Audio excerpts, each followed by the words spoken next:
Hello kapamilya, kamusta po? Ayan po, nagpiprepare po tayo ng ating pagtatamnan ng ating pechay. Ayan po yung ating recycle tray. Yung tray na yan, lalagyan po yan ng mga prutas. Doon po sa mga palengke mga kapamilya, marami pong nagtitinda ng mga prutas. Marami po sila niyan. Yung iba nga po tinatapon lang. Pero yung mga iba, binibenta po nila. Pero mura lang po yan. Kaya ayan kapamilya, yung ating mga pagtatamnan ng ating pechay. At yan pong nilalagay natin yung rice straw o dayami. Yan po yung ginagamit natin. Pero sa mga wala yami at wala namang mga ganyan, pwede rin po yung mga karton kasi yung mga karton kapamilya, natutunaw din po yun. Kaya manda rin pong panglagay dyan. Kasi kaya nilalagyan natin ng dayami yung ating tray dahil malalaki yung butas. Baka naman yung upa natin naubos na pagka laging nadidiligan o nauulanan. Kaya yan nilalagay natin, naglalagay tayo ng ganyan. Saka yung tubig, hindi siya dyan, mabilang siyang bumaba pagka nagdilig tayo.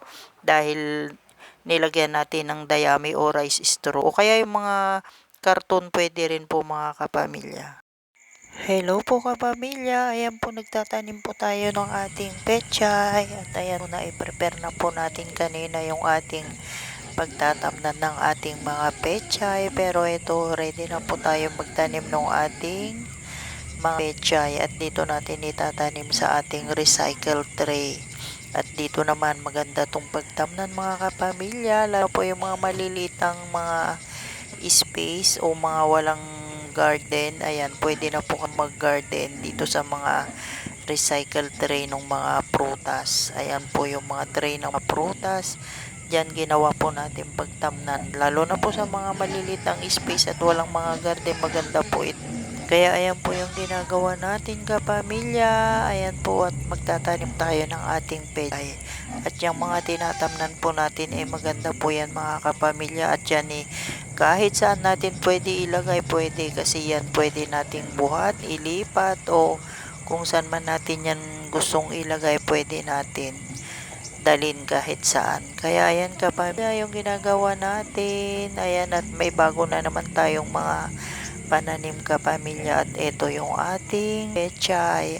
At itong pechay na to kapamilya, napakabilis lang po nating antayin at ito madaling lumaki at mabilis antayin. Kaya ayan po kapamilya, thank you so much.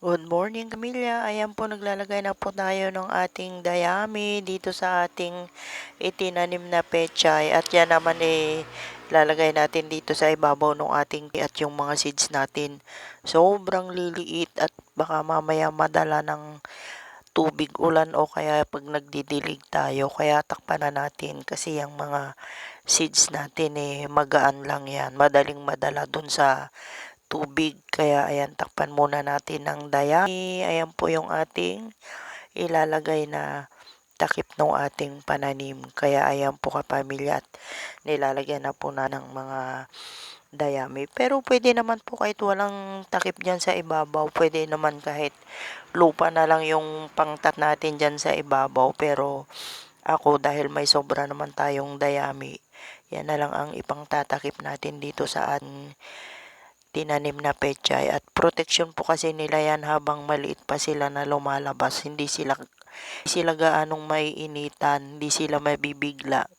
Kaya ayan kapamilya, kasi pagka ganyang mait sobrang init, madali yung dahon nilang malanta. Kaya nilagyan muna natin sila protection habang maliliit pa sila at pasibol pa lang sila. Kaya ayan kapamilya, natapos na naman yung ating pagtatanim ng ating pechay.